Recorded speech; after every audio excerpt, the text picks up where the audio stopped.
Happy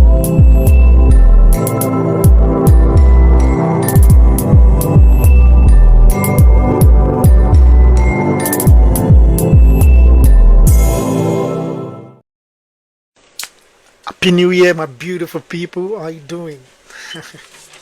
Happy 2025. How you doing, guys? Okay. Yeah, we're back here, straight in Cathedral, and today's topic is a very contemporary one. We need to talk about things like this because yeah, um, there's no point if we don't teach ourselves and try to reorientate ourselves. There's a popular saying that says the illiterates of the 21st centuries are the ones who are not ready to unlearn, relearn, and also learn. And so, even though I'm the host of this program, I'm also learning in the process. And while at that, let me just say thank you all for a beautiful 2024, for your support, for your clicks, for your likes. Need I say, please, guys, go and subscribe to to my YouTube channel.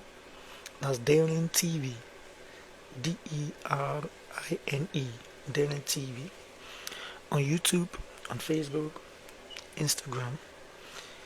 Yeah, it's everywhere. So today's topic is titled. Just let me pin that in the comment section. Um, the reincarnation of colonialism. The reincarnation of colonialism.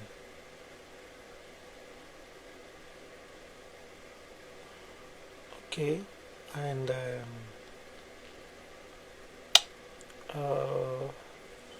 I'm trying to reach out to my. Okay, the reincarnation of colonialism. I just finished these two books. I want you guys to look out for it. This one is a subtle art of not giving a F. I got this book because this guy, Mark Manson, is the one who wrote the biography of Will Smith. So when you read Will Smith's biography, you would laugh all through. It's funny. Trust me, try not to read it in public so people don't think you're going cuckoo. I kept on laughing. It's just look more like Will Smith is having fun all through, dishing out life lessons and all. And before you know it, the book is all done. And wow, the book is actually engaging. And to you that are so creative and you're looking out for different ways of writing, trying to engage your audience through writing and all. I think you should look out for this guy. It's good. Then my biggest icon. Everybody knows how I speak about this man, Tyler Perry. Tyler Perry was introduced to me by one of my very good friends back in Nigerian Institute of Journalism. That's Benga Oyewole. We were so obsessed with Tyler Perry that we literally watch all his stage plays, and not just watch. We knew the lines like word for word, scene to scene. It's so funny, my dear Christmas. Every episode and session, from the screenplay to the stage play, we had it on our laptop. We saved it more like Tyler Perry's archive, and I love this man so much. And when you read his biography, it's inspiring. It's a very beautiful piece that will elevate you. Most especially those of us like we came from the grass to the grace, from the disadvantaged end, and all we just have to leverage on is God and people that God connected us with along the journey of our lives. You need not to feel alone on this journey to greatness. You need to feel, important and loved. So, Amina. Okay, Amina just requested to join this video. Thank you very much.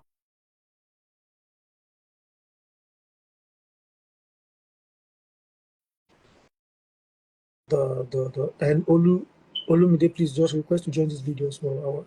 I will accept and just kick off. Hey, Amina.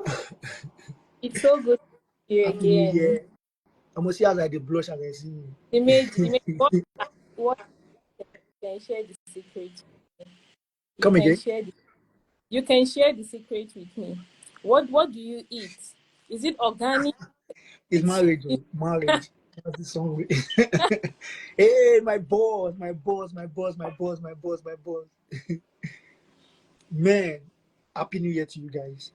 Greetings, compliments of the season. Yeah. Happy holidays, everyone. Yeah, Happy New Year to you guys. And let me first say thank you for saying yes to joining me on this platform. I do not take your support for granted.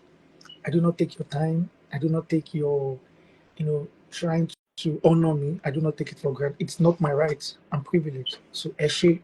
What is thank you in Hausa? Hey. Is it Sonu? Now Go day. Mr. Olumide, Eshe. Thank you so much. Pleasure. Anytime. We always have to be there for each other, It's a pleasure to be here. All right. So let me kick into the introduction, then we'll just kick off without wasting much of our time. And I'm going to do the introduction based on punctuality. So permit me to introduce to you Amina. Oh God, Amina Salihu. Man, as I'm seeing, I'm blown because how do I even start my introduction? This woman is fire. Honestly, out of all the elements, that's the only way I can describe her in summary. She's fire. Amina and we got connected via the APLP program, that's African Presidential Leadership Program. And she has a very, very sweet, beautiful soul. She's free, she has a free spirit. But one thing I would just tell you is do not underestimate our intellectual capacity and do not underestimate our influence. Amina, this is the first lady ever to beat me hands down in chess. And I'll tell you a trick, and this is what I'm going to warn you guys. When you ask someone, are you good at something? And the person said, I'm trying. I beg, go in with all your best. Don't fall for that, I'm trying. It's just like you ask Messi. Messi, you're like, guy, can you play football? And Messi just tells you, well, I'm trying. I can play a little bit. I think that's the guy that's going to give you problem on the pitch, So Amina beat me hands down in chess. Even after I've beaten all these Egyptian guys, and I was feeling like I'm the chess prodigy. This babe beat me blue black, and no matter how many rounds I was going, she was leading. No matter how many scores, it's like she's 5-3, all this.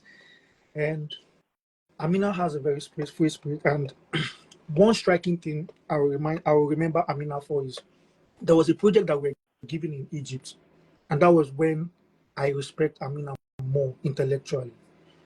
For us to be in that program as well, you could agree with me, Mr. Olumide, a program that is so competitive that 100 youths were selected across, African countries. Just know, for you to be selected, it means a lot, speaks volume, right, about the kind of person you are. Then Amina and I were assigned to a group, and the project we were assigned to in that group was to actually deliver a lecture. You remember, Amina? Yeah. Deliver a lecture. And the Egyptian president and government sent some military personnel. You remember in the class session then, Amina and I was the one struggling to present. And I remember it was like a puzzle of, I have to present. One way or the other, I won the argument. But Amina and I worked together. We contributed to the project. And I must tell you, our input and our insight to that project gave that project a top notch. Our angle, our insights, and I think that's the kind of person she is. She goes deeper, and when we're digging things and fact and figures out, we hit the nail on the head, and our presentation must have been the best in that program. And all from then working closely with her, I know that this lady is organized. She's super intelligent. She's vast. She's global, and trust me, you cannot box Amina to introducing her in a space of these few minutes we have on this program. So just let me go back to the first definition I gave. I said Amina is fire. So you're welcome officially to Street and Cathedral, Amina. Thank you. Thank you, Dimitri. I truly appreciate the introduction and the applause. I still remember our time in Cairo and how we worked on so many projects in the classes and even extracurriculum activities we carried out together. We had discussions. I remember in the restaurant, we'll always sit together. We'll talk about Africa, talk about Nigeria, talk about the way forward, how we can make impact, basically. And I'll say, from that moment, I knew that we are going somewhere. I knew that he is definitely going somewhere. Thank you And very much. I saw this day. I saw this day, but then I also foresee something greater. I foresee us Amen. somewhere greater. Amen. Amen. I claim it. Thank you very much. And it means a lot. It means a lot coming from people I respect, people like you. You know, they said if you are amidst the greats, show me like three friends. Okay, was it the saying that um you said you have four fools as a friend. You didn't count well. There are actually five. So if you have four great men as friends and you're saying, oh, my friends are great. There are three great friends that I move. You didn't count well as well. You're four. For them to accept you to be their friend, they've rubbed off on you. So coming from you, that means a lot, man. Thank you very much. Trust me, the feeling is mutual, the respect is mutual, and I truly, truly appreciate you. So let me introduce my brother, Mr. Olumide Omotosho. This amazing, amazing man. We met at a program in Ife. That would be the first time we met. He came to Nigeria then from Netherlands. And I have never, to me, this man is special. I respect him because back then, the idea of when someone has traveled out is that, oh, they've left everything, the Africanness behind, all their Nigerian struggle, they should just put it behind. And now they should focus on the flex culture, focus on it. But I've never seen Mr. Olumide Omotosho, display that kind of mentality.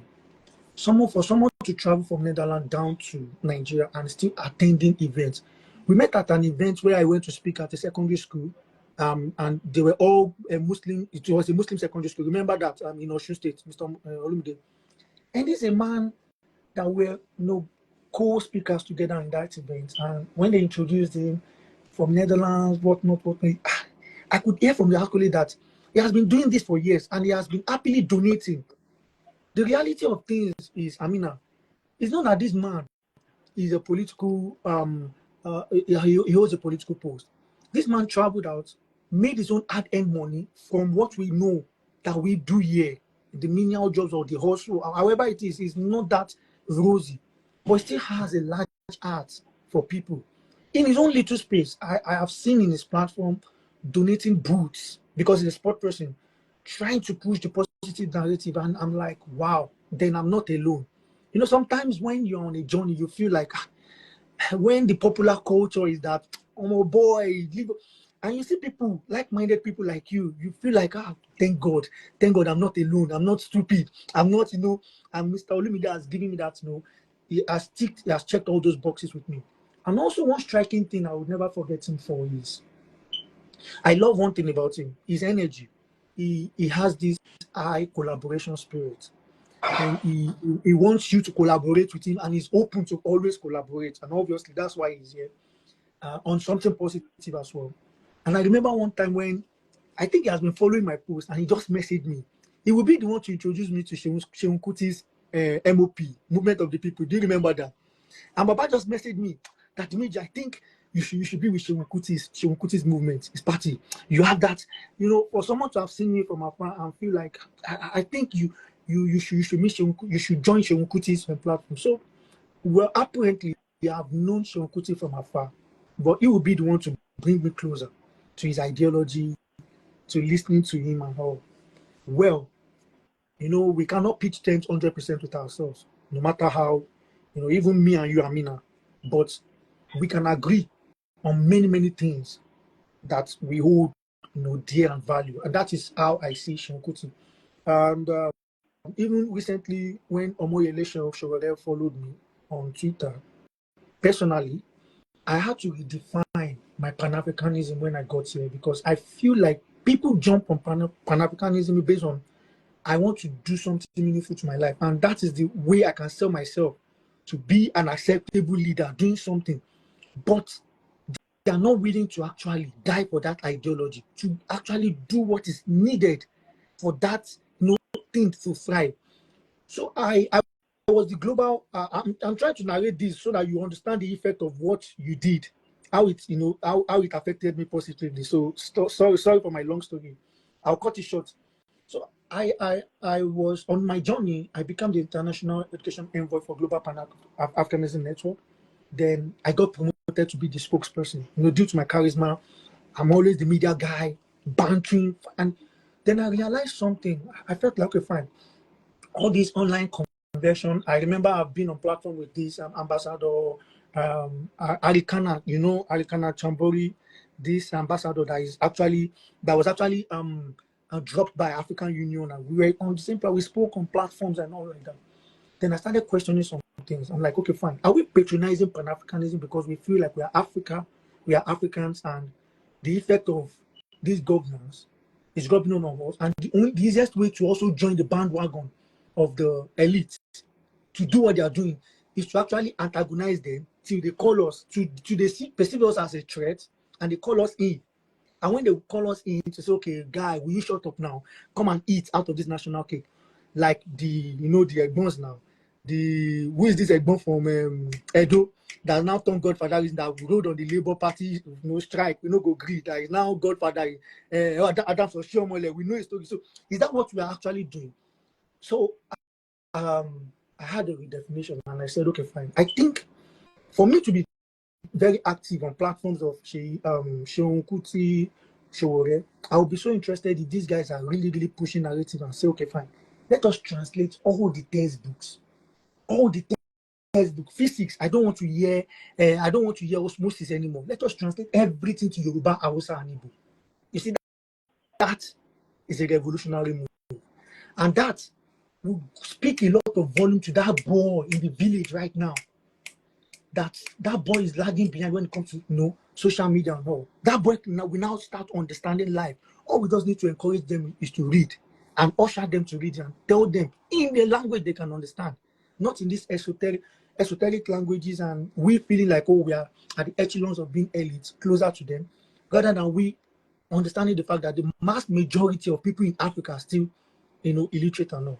So this man, with that singular call, and trying to point my attention to the fact that I think you can do something with Seun Kuti actually made me redefine what I stood for as a Pan-Africanist and revolutionized my mind and made me understand that I cannot be pitching tent with people whose reality back then was what they needed, like the Malcolm X. They were good at that point in time. That was what is needed. But Malcolm X's ideology right now might not be valid because our experiences are far different from.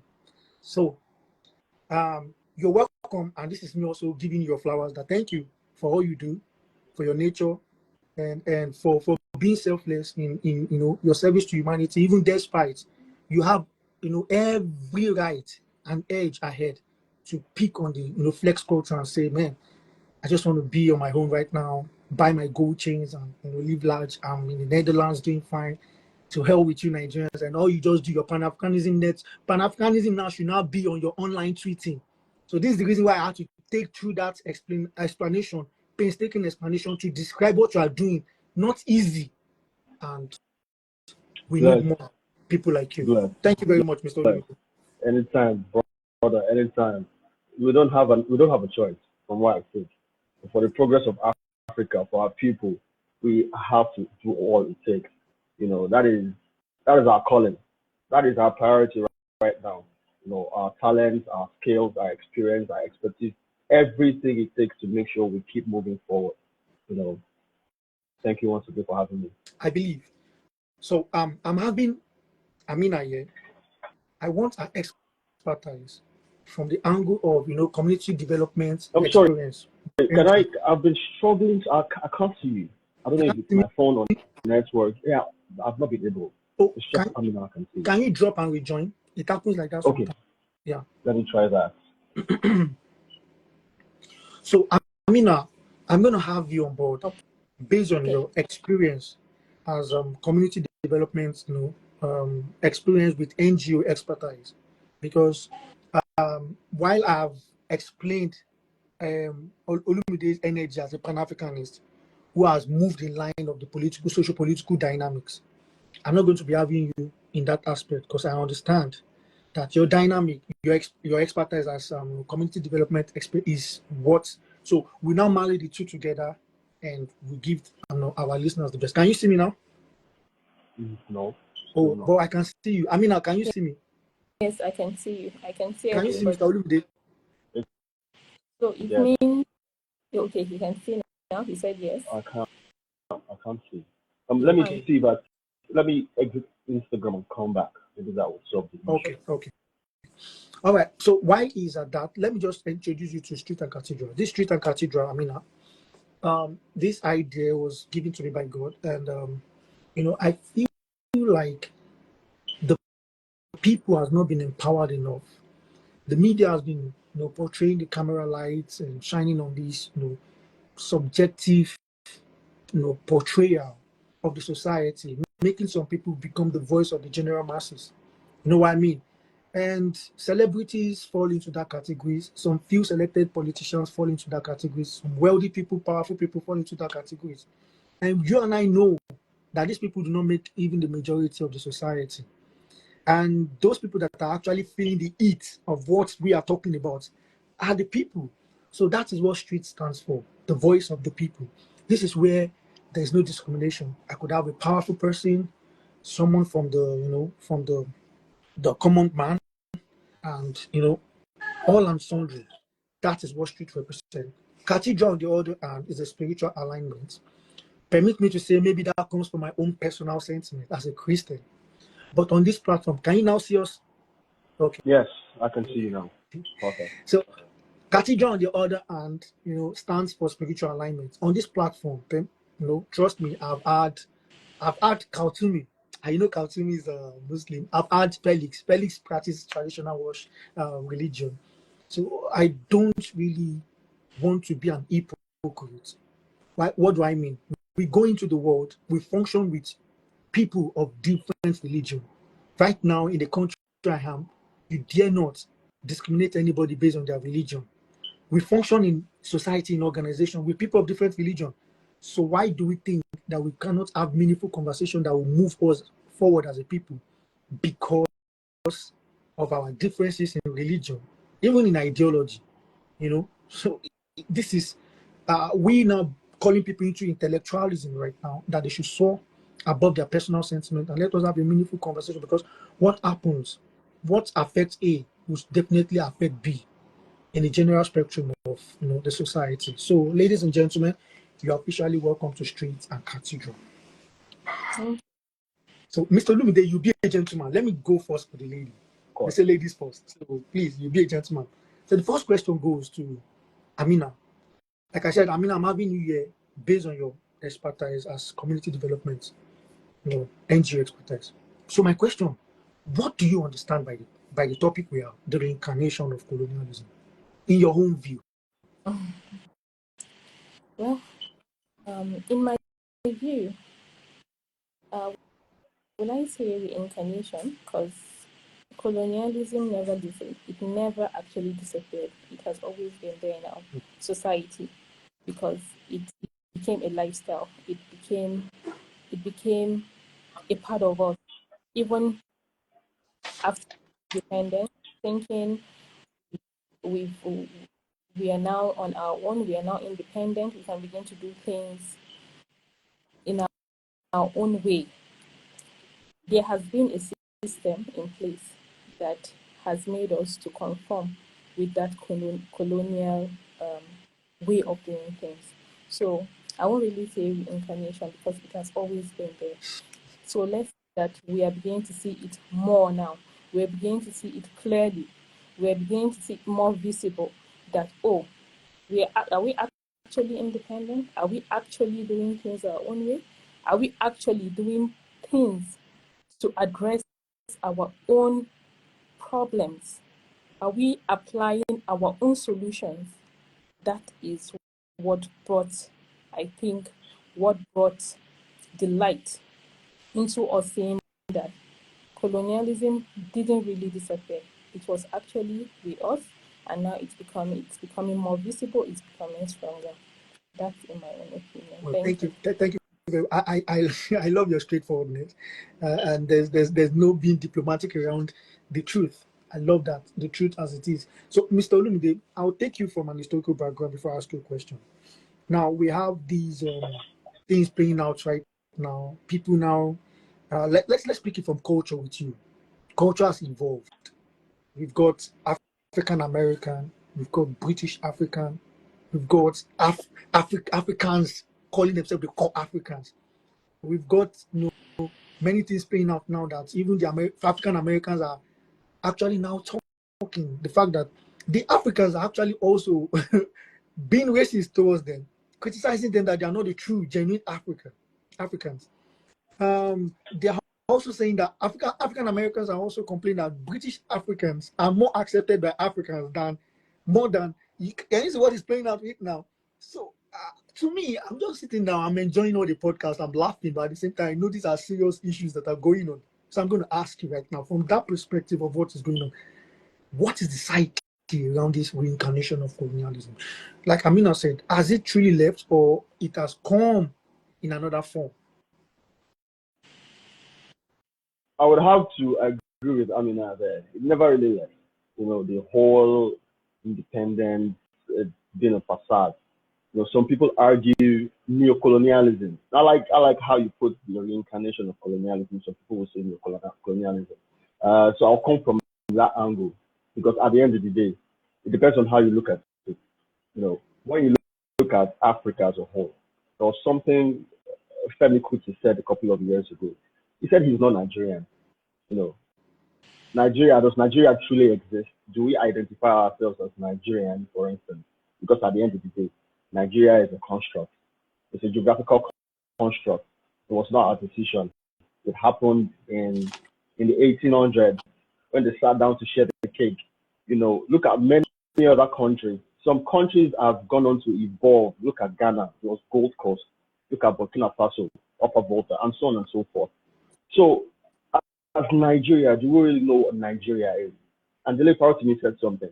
He said, we are not citizens. He likes using that thing. He said, we are not citizens. So it's a very broad question. So, if we do not know what it means to be Nigerian, then do we really know what it means to be African? That's one question we should ask ourselves. Those who have traveled, the African Americans, the British Africans, other Africans, other blacks in other parts of the world, do they know who they are, where they are from, the identity? One can only begin to embrace their culture when they know where they're coming from. You cannot separate culture from tradition. You can't separate culture from your identity. You can't separate culture from your origin. So if you do not have the full knowledge of all these other factors, then do you really know yourself as a black person? And moving to our modern times now, when you look at the infiltration of so many Western and oppressive systems, you find out that each day we keep losing track of who we are.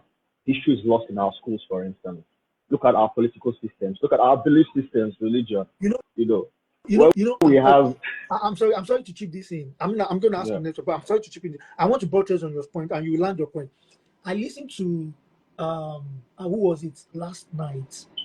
Oh, who was the guy that was first interviewed last year on January 1st that caused the whole trouble, that predicted all these DD thing, and that Cathy Williams. And, so I think they'll be interviewing that guy with January 1st now. He will come back every year. I listened to one of his is late, and is this same thing you're saying. He was asked, why does it seem that these people, I don't want to mention race, these people don't like this sect of people, but one way or the other, they are still looking at them, looking in their direction, copying their style, copying their way of life, their dressing, their culture, their music. Why? And Cathy Williams say, look, a liar knows when he has lied. But the liar, even though he has fooled you and told you to look the other way for the truth, he will keep looking at the truth because he knows that this is where the truth lies. So that's to buttress your point. So land your point home, please. Absolutely, absolutely. There's a theory I have. I will end on this. There's a theory I have. You know, I grew up in a very strong Christian home. I used to read the Bible a lot. I still do, by the way. And one of the verses that struck me as a child is, "You shall know the truth, and the truth shall set you free." Now, as an adult, I think that particular line transcends Christianity. It transcends the Bible. It transcends religion. When we look at our existence as a whole, when you know the truth, it will set you free. Why is Africa not free today? Why is Africa where it is today? Because we do not know our truth. And until we know our truth, what it means to be Africa, only then are we going to start to, enjoy what we are supposed to from Mother Nature. Yeah, that would be fun. Okay. The next question goes to Amina. And Amina, you permit me to use your experience as a community, your development, your experience with the NGO as your expertise. We can see that the society of Africa was communal before. We believed in the ideology of Ubuntu. I deliver you, deliver me alone. But these days, what we see is some sort of Oga and Madam relationship. You know what I mean? My Oga, and even though we had that apprenticeship and everything right now, but this psyche has gone around the fact that it has become an oppressive kind of thing where people are actually rushing to be at the top cadre, not because they actually want to better the society, but probably want to prove a point and rub it in people's faces. So I want you to tell us, in what way do you think the historical context of colonialism continues to influence community development practices in Nigeria today? I know that our culture has evolved from the colonial. So how has it been? How has it been, influencing our community development and interaction? The historical context of colonialism continued to shape community development.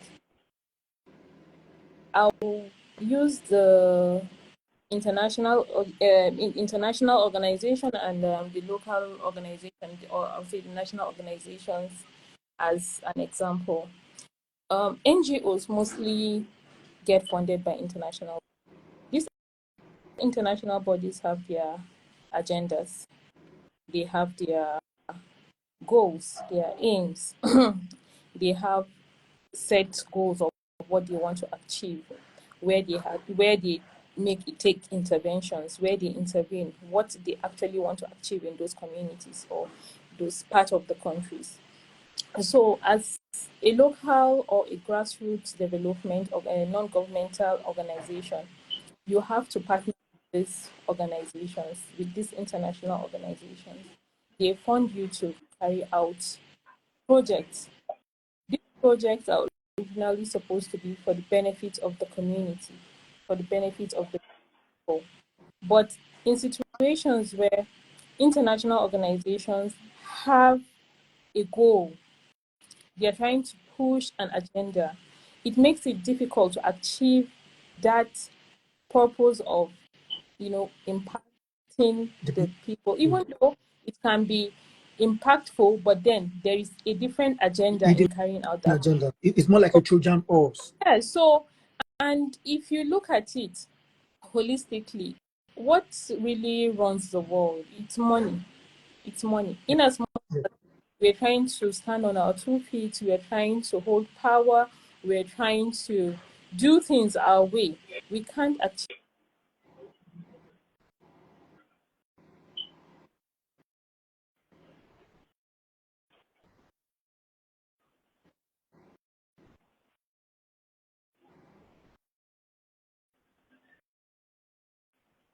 impact the people.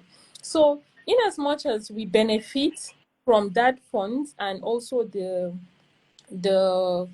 non-financial benefits that accompany their presence in our communities, there are also setbacks that we need to work on as a nation, as a continent, to see that we're able to do things.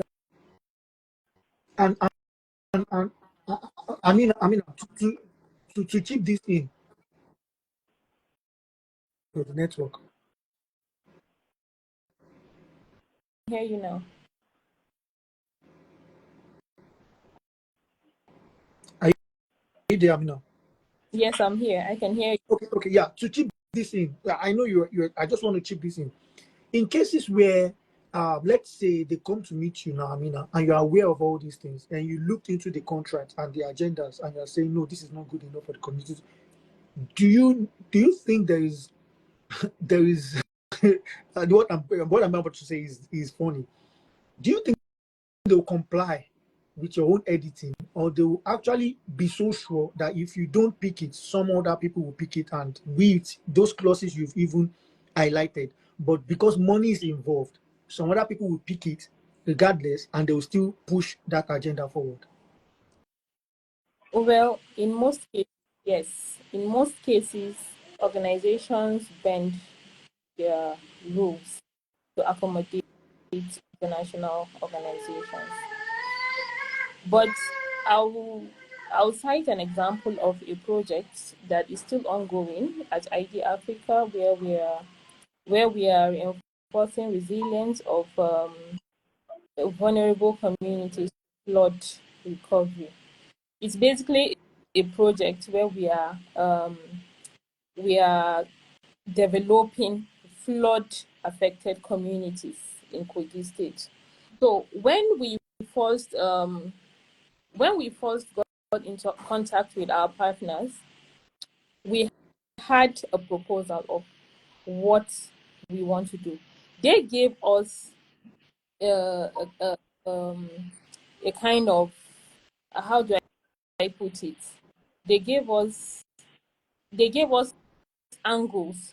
They gave us areas where we are supposed to walk around. And it was based on that we're able to develop that project. So when it came to implementation, notwithstanding what our partners came up with, we had to interface with the community. And that was the Yeah, first line of action.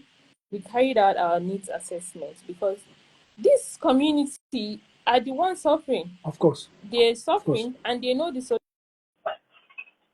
resource to solve their problems immediately, but since they experience the problem, they know what the solution is, and they can give us an insight to what they feel can solve their problems, and we can work with that. And that was what we did. We brought in the local chiefs, we brought the community leaders, youth leaders, we brought faith actors, imam, pastors, and others, the traditional worshippers, and everybody. We came together and said, this is a problem we are experiencing, even though it's not something that the community or an international or local organization can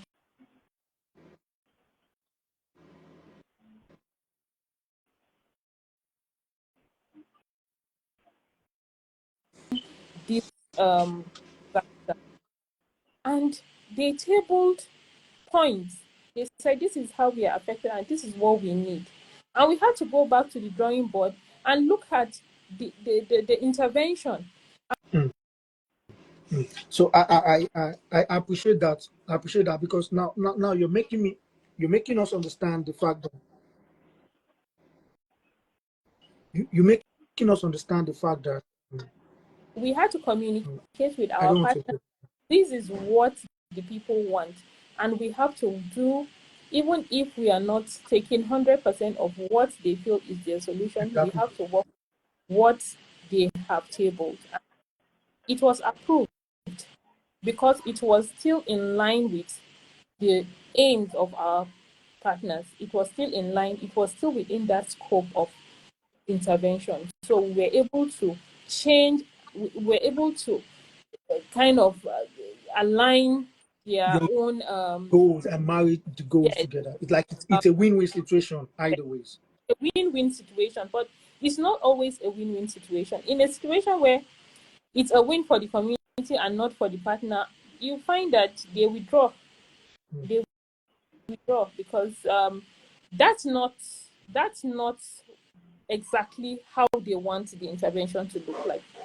So if as a local organization you are not able to reach an equilibrium with your partner and the organizations to deliver that project, it's in most cases you lose out on that project. All right, And thank you very much. Thank you very much for that insight. Let me just chip in this for Mr. Olumide. Mr. Olumide, we are moving to modern economic dependencies right now. And I've seen you do things in your capacity that I feel like, why didn't you navigate through foreign investments and multinational corporations? So I've started feeling like, oh, is it that you don't want to be economic dependent, or you feel there is an exploitation tendency that could go on through that means, or it was a rigorous thing you went through that didn't pull through? So let's talk about these modern economic dependencies, because while we know our government does not actually partner with positive things like this, and if they partner, it must have been a partner. You know what I mean? Some sort of them actually putting your hands into some angle and letting you know that we can bring this fund out if you divert this fund. And I don't want to. So let's talk about this. How do foreign investment and multinational corporations perpetuate economic dependency in African nations and through African, platforms? And how does this relate to colonial exploitation? Yeah, thanks, Amina, for all you explained. Insightful, and thank you for that question, for the energy. So if we look at many years back, before the infiltration of Africa, without certain Africans themselves, there will be possibly no infiltration. You know, a lot of people had to be on ground for that to happen. That was how it all began. Look at slave trade. Nobody, I'm not sure it's all I've read that anybody came and started taking slaves. No, they needed agents on ground, isn't it? That, by the way. Now, if we look at modern day culturally, what does it mean to be Pan-African? Pan-African also means purchasing Africa, developing Africa, buying Africa. And when you look along those lines, it also means doing for Africa what is Africa, right? If you start to seek foreign partnership, it might be good on the short term. It could be for different reasons, economic reasons, finances, exposure, what have you. It could be for different reasons. But at the end of the day, look at the long-term consequences. A lot of people have done this in the past. Where has it got in Africa? That, by the way. Culturally, at the community level, whatever we want to do has to be centered around Africa. And only we know what Africa needs. Whatever influence comes from the foreign, it's not going to be Africa, right? It's going to be foreign strategies, foreign policies, foreign implementations and executions. Where is it Africa? That is how the system started, our educational systems, our political systems. That is how it started. With more foreign infiltration, we lose what it means to be African. And then, very importantly, let's go to our production. There's a reason why we don't produce, we import everything. We don't produce, we don't export. You can bring in figures to prove that we export, but everyone knows on the grand scheme of things, we could do a lot better. That is what it means. So it's about zooming in, zeroing in on what is African. If you bring to Nigeria a project now that might be good for our socio-economic landscape, well, what it means, what socio-economic means in the real sense of it is for the people, social structure for the people. Only what is right for the people can work for the people. That is why every system right now that we have, nothing is working. Okay. You can't extract whatever industry to divide what works. I want to break this down for people who are ready to learn, most especially these our upcoming guys. When you say Okay. this system that is working, are you talking about capitalism? No, so you've mentioned social political. So are you talking about is capitalism the evil that is actually eating into the fabrics of Africa? That's one. Oh Two, yeah. when you say what it is to be African, let us also break that down. Do you mean, because what, according to Dr. Umar Johnson, I don't know if you know him, if actually I listened to him too, and he talked about culture of the West and the African. He said the West, they want to control. They are very serious about power. So they want to control circumstances. And I'll give you instances. A lot of people are happy at the Burna Boy saga going on Twitter and at Whiskey. And to me, I'm like, come on, let us snap up now. Let us take our consciousness higher. Who is making the bulk of the whole money going on right now? The guy who owns X, literally. Everybody rushing in, this, that, follow us, this, that. Are we seeing the bigger picture? And this is what I was trying to tell the person the other time, that now I think I understand why politicians in Germany, Amina, if you're a politician in Germany, I don't think you're going to be bragging about the latest Benz. You know why? Because you are a leader over the company that produces Benz. I don't know if you understand. The man who produces Benz is paying tax to your government. So by default, you are I. So when we talk about power and control, you guys have gone global in this your power tells you. Because Benz is global, Toyota is global. So why our people here are bragging about Bentley? There are some leaders right there that the owner of Bentley is sending invites to them to their cocktail, organizational cocktail party, and is not going to attend. There are some people in their own government that when Bentley comes out, they are making special editions to them and say, oh, come, this guy is for you, based on honorarium. So how do you place such person beside a person who amasses? So now, why the West are particularly serious about power and control? What are we serious about as African people? So I want you to be, when you say, is it positive or negative? So that's why I'm breaking it down. So please. Okay. Okay. Let me expatiate a bit. All right. So I'll say number one, right? When you look at the systems we have, AE capitalism, right? We see that it was not initially Africans. Africans by nature, we are socialistic by nature. We are one, isn't it? It takes a community to raise a child. We always do things as a community. Number one, this thing was brought to us. I will repeat. I will say something. The God of the oppressor cannot be the God of the oppressed. The system of the oppressor cannot be the system of the oppressed. Right? That is number one. It's not going to work. Number two, if you look at the modern economic dependencies, might I remind you how much of the Nigerian budget goes to servicing foreign debt, goes to paying for foreign utilities, services, and products?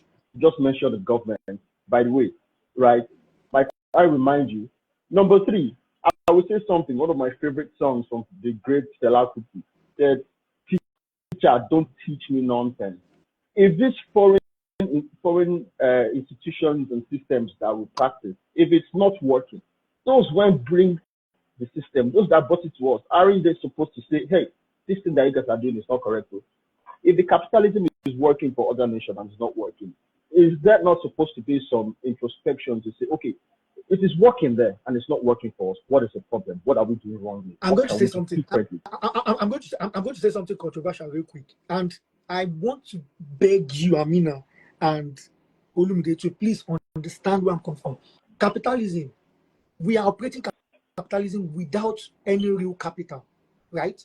We have no, but we just found ourselves operating capitalism. Then I sat down one day, I was having an argument, and I said, the money is an idea that we all bought into. Money is not real. It's actually an idea. I know this is very difficult for some people to chew because they'll feel that money makes the world go round. Bro, can you Can you actually see what is going on right now, that you just need your credit card to tap and everything? In China right now, it's actually your palm pay. I mean, literally your palm, just to scan it and you pay. And I said, money is actually an idea. It's not really, it's not actually real. But continue. I'm still going to break. Maybe I'm going to make that a topic separate. I don't want to divulge. I don't want to divulge into that today. So when you're saying this, are you also not putting in mind that the UAE actually also pick up the ball and play? And right now they are playing the world power game, like the Dubai. What did they do? Because they also actually were disadvantaged, and one way or the other, they stood up and said, "No, we also want to play this game," and they got serious. And within 50 years, they transformed their whole country. So I want us to be serious. Is it that we are actually just saying that the West doesn't want Africa to grow, or is because we have poor leadership who can manage Africa well in this capitalism and know how to navigate through our resources to bargain for our development? Okay, yeah, it's nice of you to point that out. And by the way, I agree with you. You know, I would not say it's all that controversial. See, we have to think about it this way. What I like to say is, I do not care what their intentions are. If they don't want Africa to succeed or not, I don't think that's the argument we should be having. At the end of the day, everyone is looking out for themselves. I lived in Dubai for 10 years, right? I see how the things work there. When you live in Dubai, there are those they call the Emiratis, the local. I studied there, I worked, I played football there, I interacted with all of them across different sectors. What works for them is what they do. For instance, one of the things Sheikh Maktoum used to do back in the day is it clears the rent, the debt of locals, you know, mortgage, insurance, whatever it clears. When they are opening up new areas, the first set of people that they open up to is the locals. You know, and so on and so forth. Now, when we come back home, we don't see the same things. We don't see Africa first. We don't see Nigeria first. So, for instance, now look at our tech, look at our infrastructure, look at our refineries. For many years, we didn't have working refinery, my brother. We're one of the highest exporter of crude. You don't understand how that is. You know, so first is Africa first. I am not saying I never advocate for cutting ties with foreign systems. I never say they are the reasons or the causes about. We can dabble into several discussions. We can go back and forth. But at the end of the day, if our leaders put Africa first, nothing would come in between. That is just a blatant truth. You know, so that we have to look into what works for us. It might not, even if you say capitalism, is there some kind of capitalism that is African, that is Pan-African, that works for us? Can we discover that? Maybe. Okay. But at the moment, whatever we are doing is not working. You know, it's not nice to keep a lady waiting, and I think it's very bad of us for African men. We are always late to almost keeping our lady waiting is one of those issues we have with these beautiful African women. Yeah. And I wouldn't want us to network is also not as good. Okay, yeah. While she's gonna join us back, let me also chip this in. And in line with what we're talking, the political influence, there's no way we are not going to talk about political influence, because you talked about foreign debt, for servicing foreign debt the other time. But we need to also understand that the World Bank and the IMF made it part of the policies of you getting debt and the need for your country to adopt free market policies. So people who don't understand what free market policies is, let me break it down as if I'm explaining this to a primary school student or a secondary school student. What they are telling you is this: we are going to give you this debt that you came for with high interest. Don't forget, with high interest, ridiculous high interest already. And free market means that, okay, you are going to open the borders of your country for us to bring our corporations into your company, and also to compete with your locals or your local companies at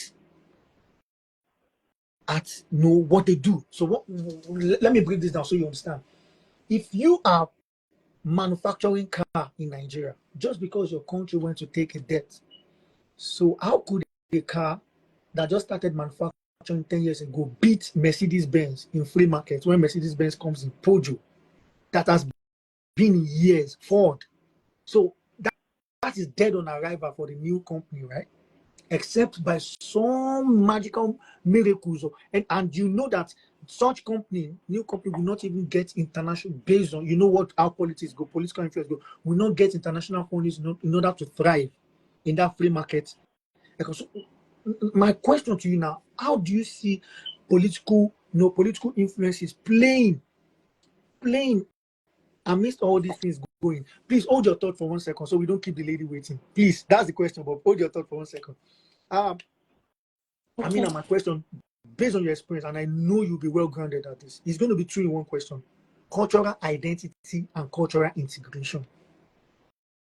Now, conversation between me and Olumide has led to this cultural identity. Do we even know who we are? Because most times we say, I am African.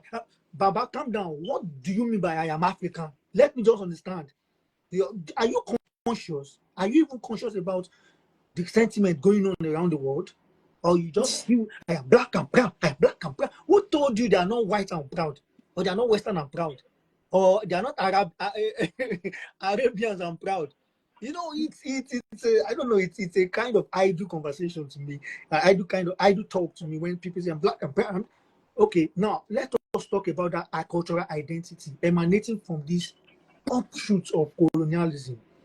Do you really think African people, in your dealings with community engagement so far in community development, do you really think African people are aware of their identity, their reality in this recent world and their predicament? And how has this cultural integration been in this modern, development practices with preservation of indigenous cultures and knowledge system in your work? How has it been actually working?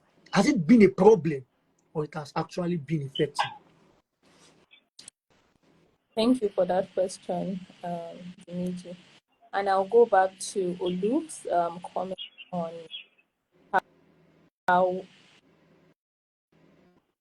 the Sheikh of Dubai, Sheikh Maktoum, has been able to put the locals in whatever development initiative that comes up in the country. So let me put this question out. Just as you said, are they aware? Are Africans aware of their culture? I'll just say that Africans are over aware. They have over segmented. It's very easy. It's very easy for Sheikh Maktoum to say, okay, all Emiratis have gotten a waiver of their mortgage or something. So you, Dimeji, as a Yoruba,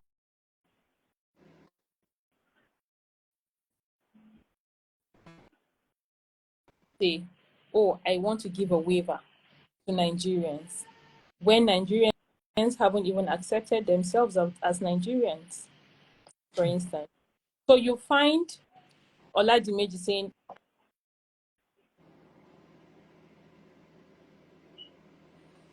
I mean, this network is not letting us enjoy Amina. see, in whatever diversity the Yorubas have, whatever diversities they have, some will say, oh, I'm Kaba. No, I'm Yoruba, so from Lagos. No, we are from Osh.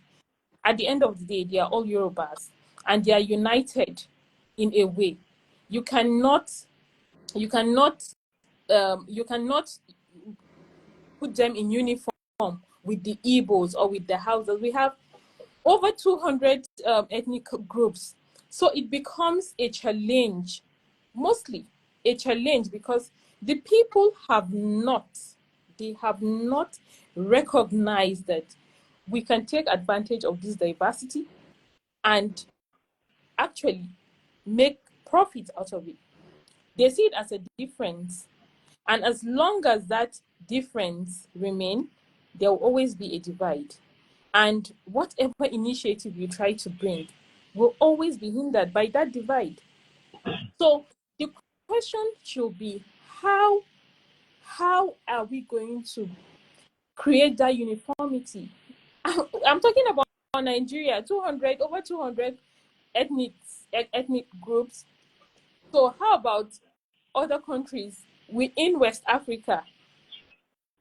You know, you know, The you know, Africa, Amina, at, you yeah, know, I'm asking you this. Sometimes people would think that it is actually a political propaganda at play. You are at the grassroots. That's why I'm asking you. So people no, believe, oh, it's not actually evidential, it's not real, it's not predominant in our society. There's no sentiment. At least the Meji it, is talking with Amina. Amina is from the north, Olumide, and he's not.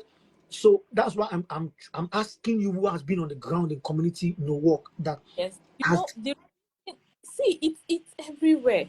It's everywhere. At the grassroots, at the top level, you find this problem of diversity. And at whatever point you're able to bring initiative, I have executed projects in different communities, but there is a particular community where we have an intervention where there are different ethnic groups in that community. That community has like 10 different ethnic groups there, different people, different tribes, like they actually live in that community, they How stay is there. that? How was that integration? It's difficult. That's why I'm saying it's a grassroots problem. It's a grassroots. It's an orientation problem. Maybe there should be a kind of You see, you reorientation. see, you see why I started this, and when I was introducing Mr. Olumide, I said I have listened to the brilliant folks like Shonkuti, Showore, but to me right now, if they actually want me on board, like we want to align, I want to start with the fact that let us translate everything. Look, this language that we're speaking that makes us feel superior to other people, that makes us feel educated, that makes us feel as if we are the majority, we are not making sense to mass majority of Nigerians. Do you know that we have family planning in urban setting, and we come from the urban setting? These guys are still giving birth in groves without birth controls and birth pills, and they have the mass majority. So the best thing we can do is to localize all these contents for them. And I picked this from Ngugi Watiogon, one of my favorite writer, author of all time. He wrote a book, and he said he has been writing books and has not been effective. The moment he translated his book, his novel, to Gikuyu language, Guvuki or Gikuyu language in Kenya, that he saw mass awareness in the community, in the whole country. There was awareness. So if we can translate all these things to localized content, and I mean localized knowledge for them, break international diplomacy, break the history of colonialism for them, break it, let them be cultural. Then people will pick it up and say, okay, ìyàmá ti jẹ wá gbà kan, à ń ṣọ̀tá ara wa, èmi àtàmínà inú ṣòkòtò kan náà la kẹsẹ̀ sí. Will not be distracted by, oh, Hausa ni wọ́n bọ́ ṣe máa ń ṣe nìyẹn, Igbo ni wọ́n eléyìí. These are, sorry, I get emotional when because I don't see, I don't see tribe, I don't see tribe. I Yeah. told, Let me let me chip in something. Something Amina said, I agree with. It's at the grassroots level. When I go out to organize workshops for these athletes, when I go out to speak with people at the community to understand better the needs of the community, what can we do to lift ourselves up? And I'm also part of a lot of organizations here, sports organizations. It's it's interesting sometimes when you see how people, less than 100 people, cannot even agree on the way forward on a small issue. Now, how do you expect 250 million Nigerians to agree? So fundamentally, right, our idea of unity is flawed. The average Nigerian's idea of progress is personal, is individualistic. That's where capitalism comes from. We do not understand that my brother's progress is my progress. The community progress is my progress. We're already looking for what works for me and my family. Now, and we that will be fortunate enough to actually stand on a hill, or eventually let's call it a mountain, we are not actually interested in making them aware to climb up that mountain. We want to control from that mountain, speak to mass majority of people, and start. That's we shepherd mentality, controlling people like shepherd, like sheep. Continue, that is where please. the sacrifice comes from. So number two, now there's something else that diversity is a gift. It's a gift if you know how to utilize it. If we gather our strength, positives from the different ethnic groups, different areas, different regions, we can become a formidable force as far as a sovereign nation is concerned. We are yet to tap into that power, that consciousness. Now, the third thing I am going to say, which is that I think I mean also mentioned that people are aware, Nigerians are aware. I beg to differ on that case, because access to information is different from understanding.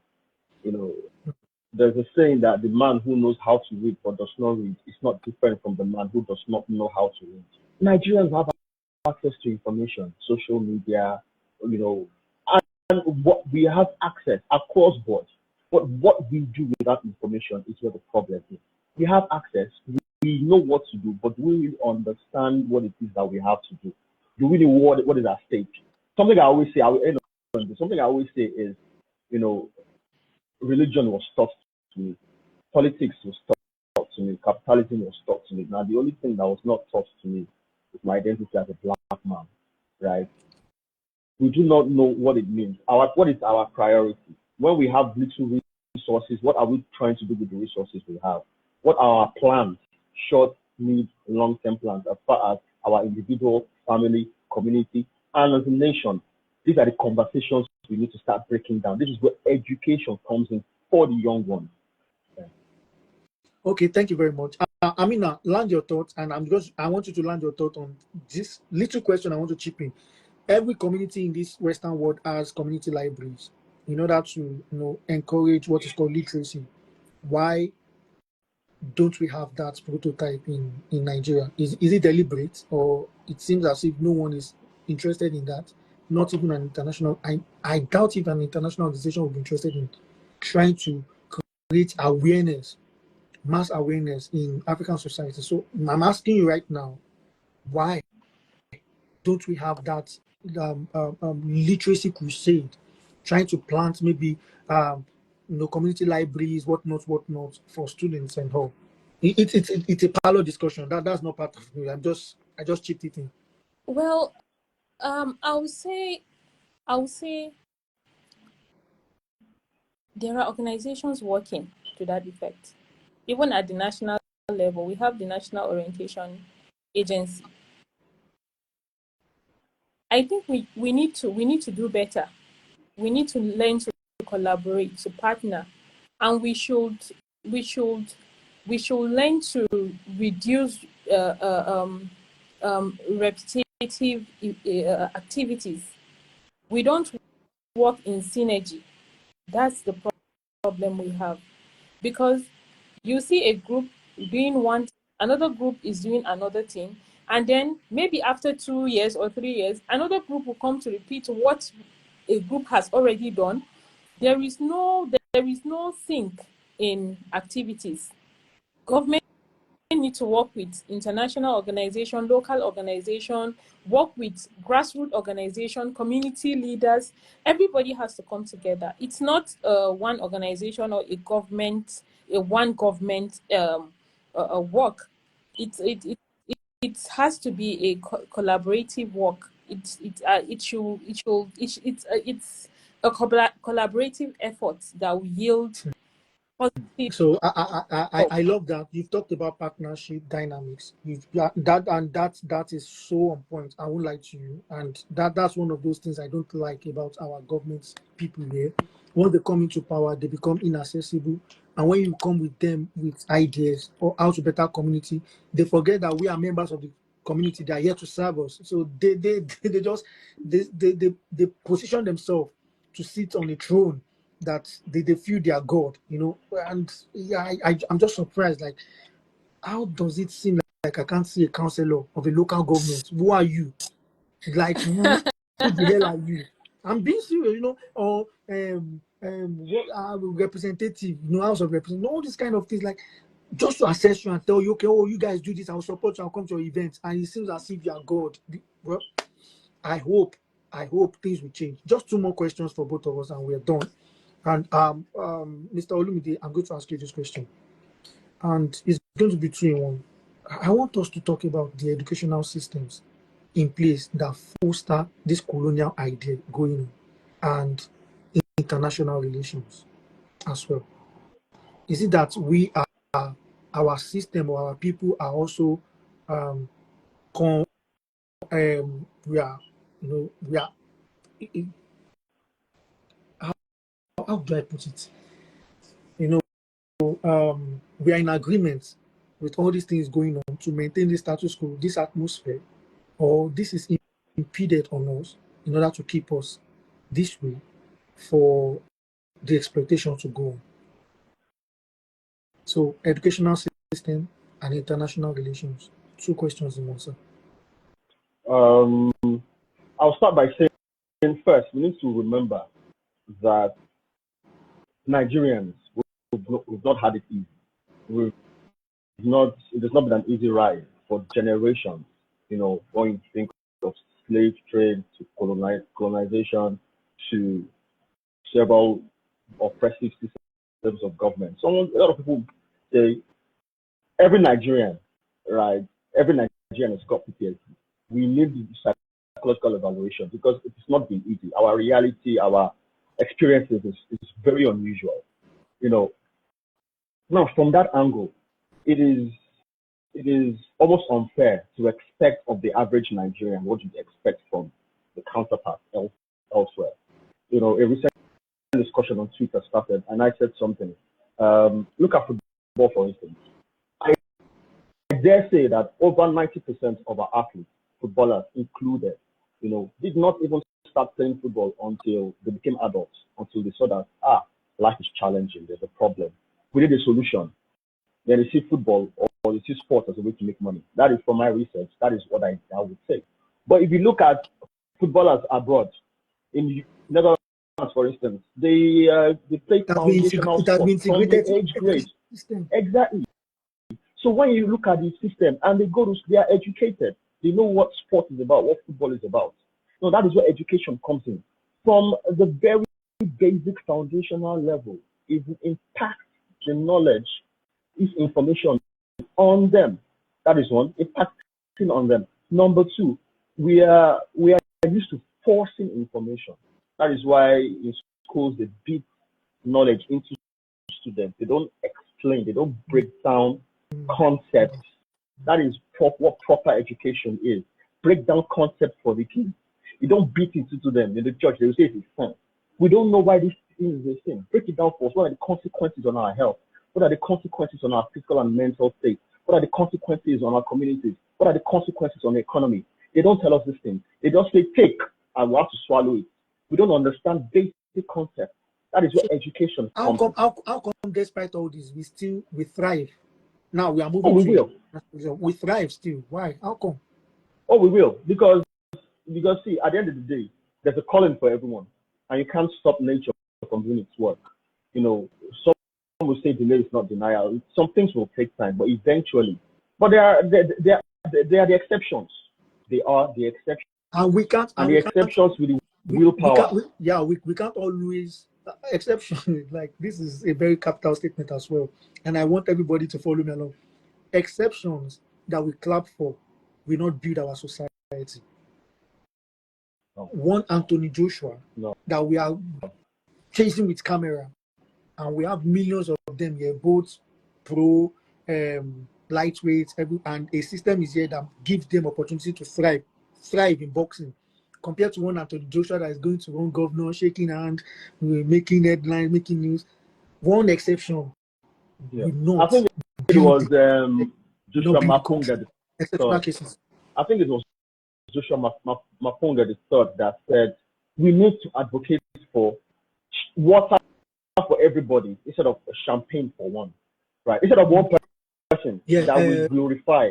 Thomas Sankara. Sankara that said it. Mapunga talked about it as well. And the final thing I would say is this: when you see, as far as we're concerned, at the basic level, as far as we're concerned, we just need to look inward.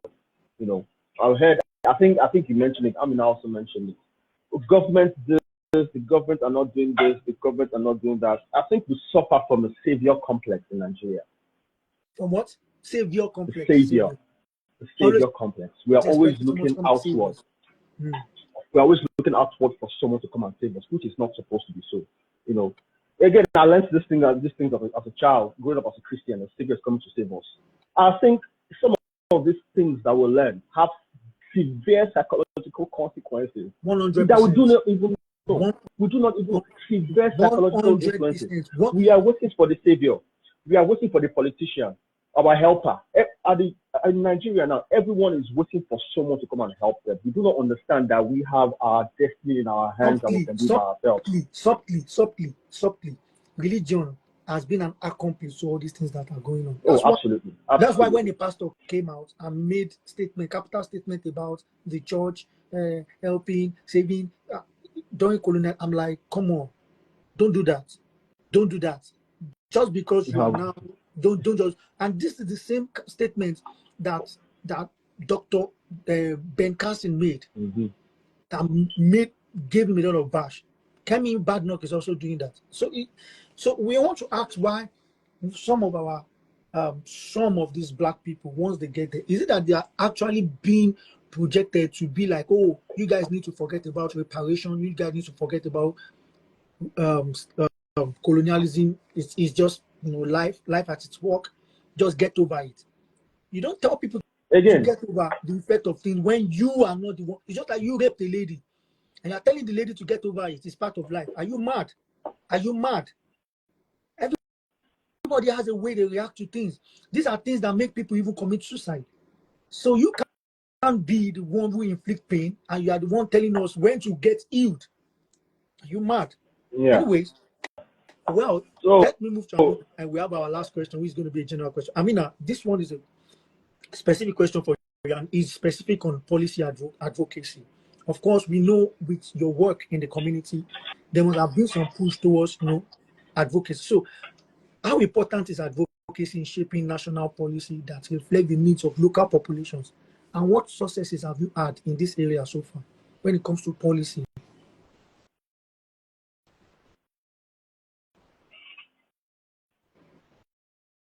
Are you with us?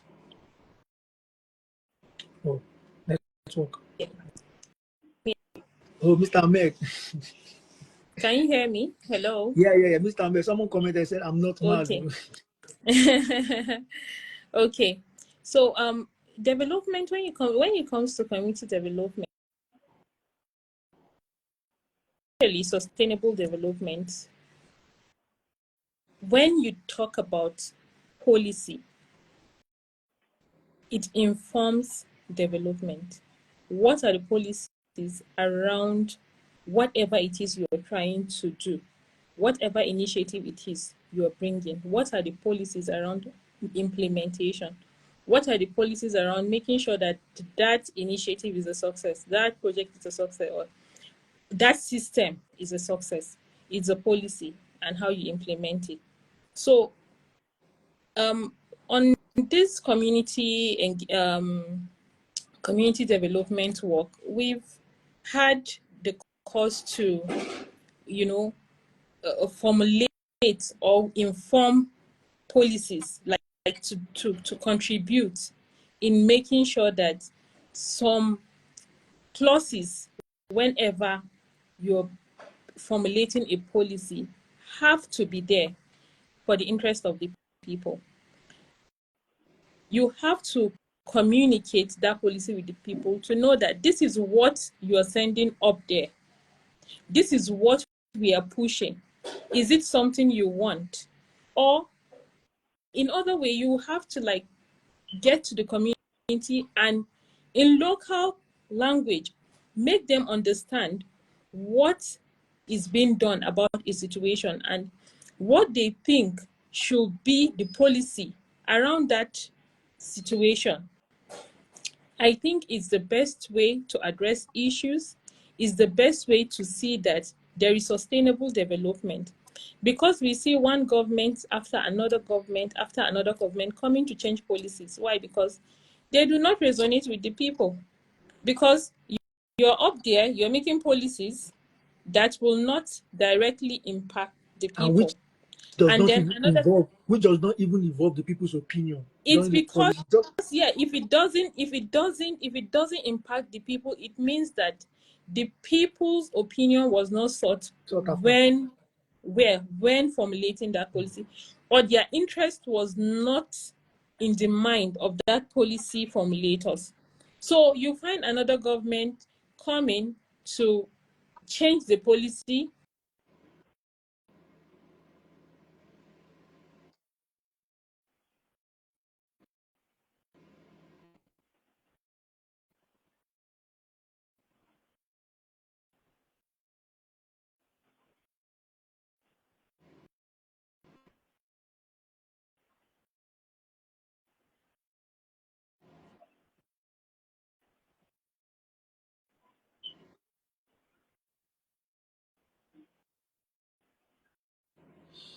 The network.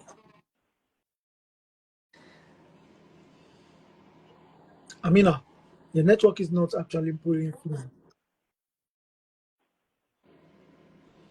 Oh my God. So Mr.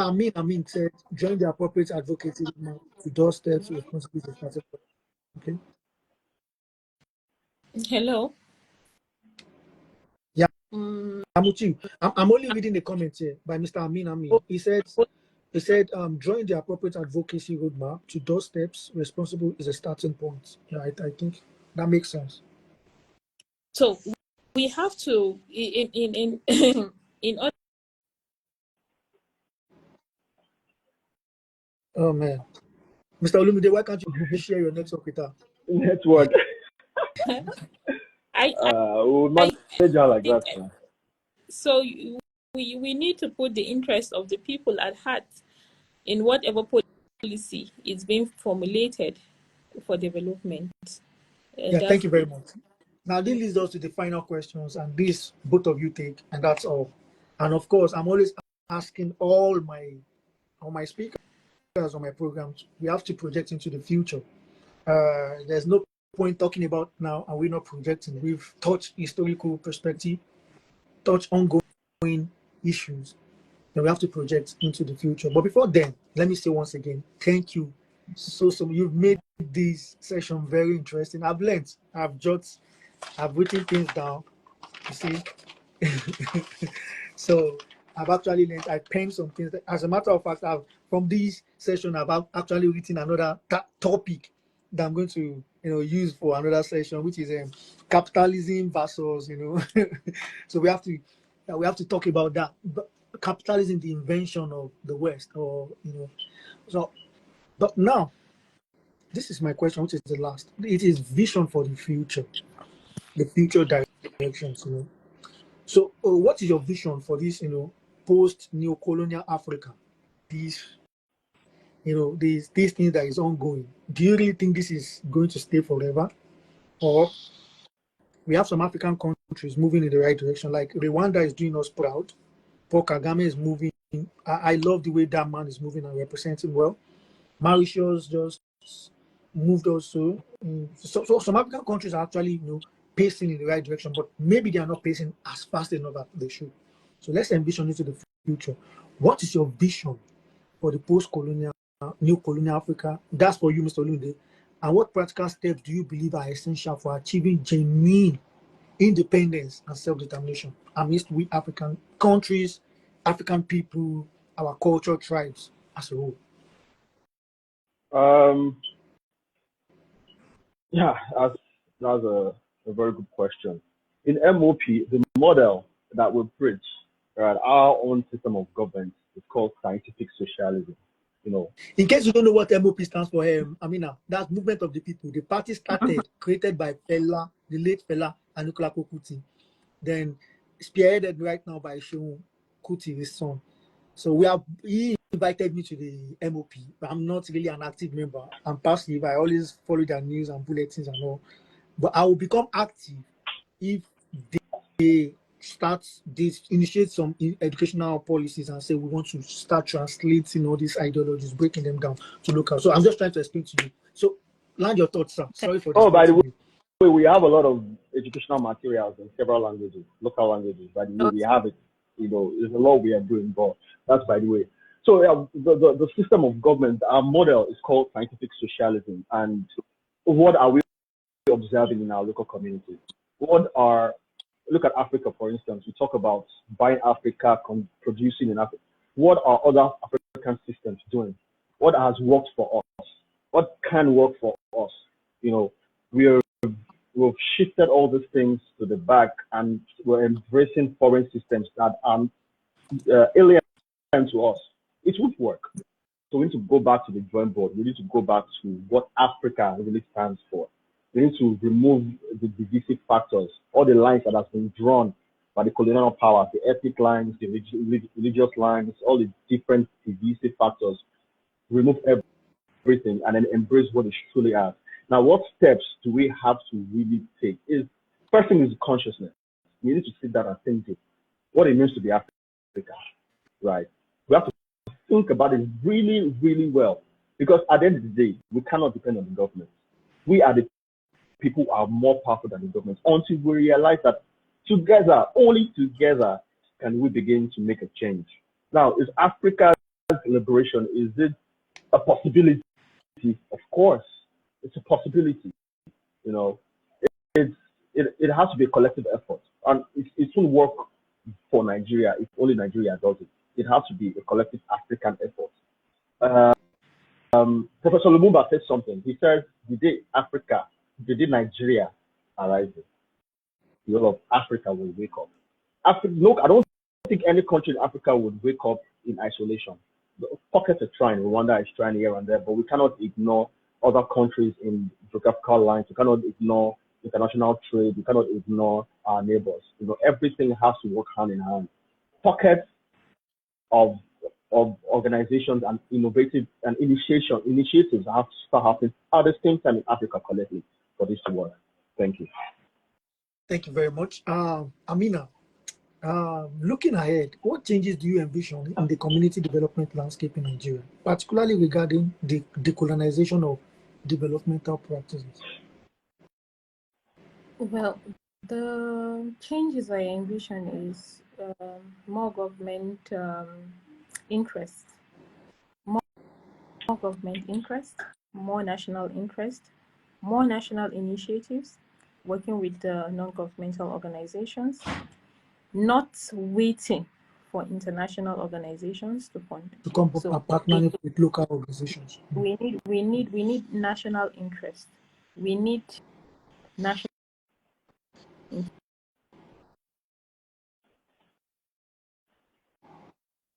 of the government to say yes, we need the non-governmental bodies working, and we want to engage them, and we want to fund them. We want to see how far we can push them, how much impact they can make on the people.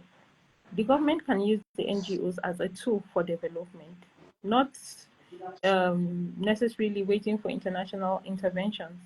The government can do it. I believe the funds are not sufficient enough, but there can always be a start somewhere. So that's what I see, and that's what it takes to drive that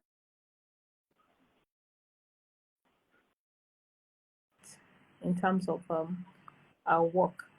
Well, thank you very, very much. I'll just drop my own submission, which is control.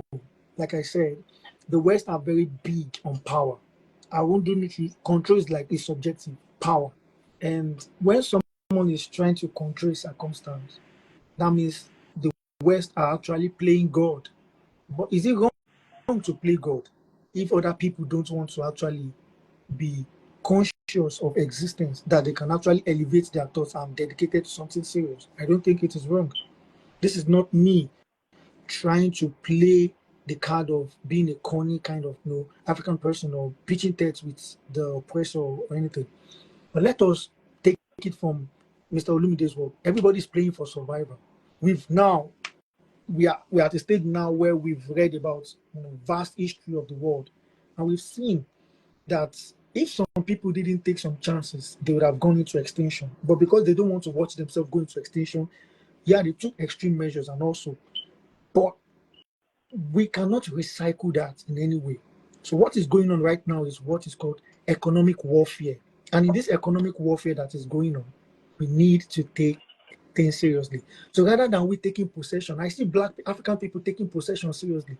I bought made batch. I listened to the banter going on with by all these guys going on. It's all about possession, abusing you based on your. So it's like there's no value to posterity, to legacy, to things that actually transcend beyond your own existence right now. So I don't think if I was an Adeleke right now, and you know that I own a university, you know that I own Adeleke University, I own Babcock University. I'm just saying, you would be bold enough to tell me that you own a Maybach. We are not in the same category. Do you know what I mean? Or you brag about, oh, I have a private jet. Can you see the mentality is different? So why some people are paying people's salaries? They are talking about transforming the community, transforming the whole system, and trying to impute. You are talking about your gold chain, talking about your teeth done, talking about pop culture. Come on, we can do better than all this You possession. see, what I always say is we've been brainwashed to think that success is only financial. We do not think of mental success. We do not think of success, peace of mind, time with family and friends, good health. We've been deprived of basic infrastructures for so long that whatever we see, we want to grab it and keep it for ourselves. That is the problem. And you would understand this. Amina, I don't know. I know you've traveled vastly, but Mr. Olumide, you understand this. I see people traveling to this part of this world and they feel this is the paradise that was promised to them in the Bible. They start taking some funny pictures, putting some funny quotes. I've seen many quotes now. New Year, I ain't got no family. She don't buy yala ya so. We are talking about we are talking about let us harness resources together, let us collaborate, let us push the positive narrative. But this is time for you to say this year I ain't gonna give a fuck. Hey, come on, we can do better than that. And you have to study, you have to read. Yes, Bible supports it. I know Quran also supports it. That it says study to show thyself approved. You can't be a modern idiot. It's dangerous in this era. I have a quote in my course book, and that will be my last submission. When you have an intelligent enemy, you don't choose to be stupid. Now I have to change that quote. When you have an intelligent enemy, you don't choose to be obviously stupid, fam. These guys are becoming obviously stupid. At least if you are stupid and you are quiet about it and you are learning from your, I want to be wise, it will be obvious. These guys are obviously stupid these days. Well, I hope things will change. And that's why we are we are pushing the narrative like Street and Cathedral, so people can actually take their time out to listen to podcasts like this. Thank you once again to the beautiful, beautiful Amina, and to my own brother, Mr. Olumide Omotosho, my revolutionary brother. Thank you so much for Bless. spending time out of your time. And I appreciate so much. Ladies and gentlemen, next week again, we're going to meet Street and Cathedral. I'm still your favorite host, Dimeji Shoreke. We're coming up with another interesting topic to next week. Till then, peace out. Ciao, ciao. Bye, guys. Bless. Yeah. Bye. Thanks for inviting me. Have a good weekend. And you too. Good evening. Bye-bye. Have a good, lovely week ahead. Amina, Bye. bye. Bye. Bye, Olu. I can Bye, hear your Amina. son or your daughter crying, so tell her that she can, or he can have his mother now. All right, All right. later. Bye. Bye.